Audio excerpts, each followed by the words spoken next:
વડોદરા શહેરમાં આવેલ મુક્તાનંદ 3 રસ્તાથી જે સંગમ જવાનો જે મુખ્ય માર્ગ છે, આજે જે કહેવાય છે કે મહાકાય વૃક્ષ જે વરસાદના કારણે ધરાશાય થયું છે. હાલમાં જે એક કાર અને એક રિક્ષાને નુકસાન થયું છે, એટલે ખાસ કરીને વડોદરા શહેરની તંત્ર ઘોર નિંદ્રામાં છે. અવારનવાર વડોદરા શહેરની અંદર વૃક્ષો જે ધરાશાય થતા હોય ત્યારે જે ચોમાસા પહેલે પ્રી મોન્સૂન કામગીરીના ભાગરૂપે જે તમામ ઝાડો જે મહાકાય વૃક્ષો હોય છે તેને કટિંગ કરવાના હોય છે, પરંતુ જે કહેવાય છે કે હાલમાં તમામ રીતે વડોદરા શહેરનું કોર્પોરેશન નિષ્ફળ સાબિત થયું છે. હાલમાં જે વડોદરા શહેરના નગરજનોને જે હાલાકી પડી રહી છે, તો ખાસ કરીને આપના ન્યૂઝના માધ્યમથી અમારી અપીલ છે કે જેટલા પણ મહાકાય વૃક્ષો છે તેની છટણી કરવામાં આવે તેવી ખાસ કરીને સૂચના આપવી જોઈએ. સાથે સાથે જે પણ અધિકારીઓ કામચોર છે એ કામચોર અધિકારીઓને કેસી કેબિનમાંથી બહાર કાઢી અને જે તે સ્થળો પર મોકલવા જોઈએ, જેથી કરીને વડોદરા શહેરના નગરજનોને રાહત મળી શકે. કારણ કે રોજે રોજ જે ઝાડો પડી રહ્યા છે તો એનાથી ઘણું નુકસાન જે વડોદરા શહેરના નગરજનોને થતું હોય તે વડોદરા શહેર માટે શોભા નથી આપતું.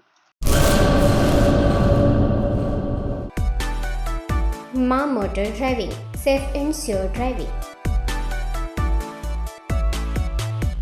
ડ્રાઇવિંગ એ શોખ સાથે આપની મોટી જવાબદારી પણ છે.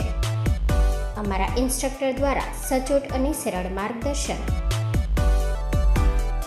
આપની રોજની તાલીમની માહિતી મેળવીને શું અધુરાશ છે એના ઉપર પૂરું ફોકસ કરાય છે.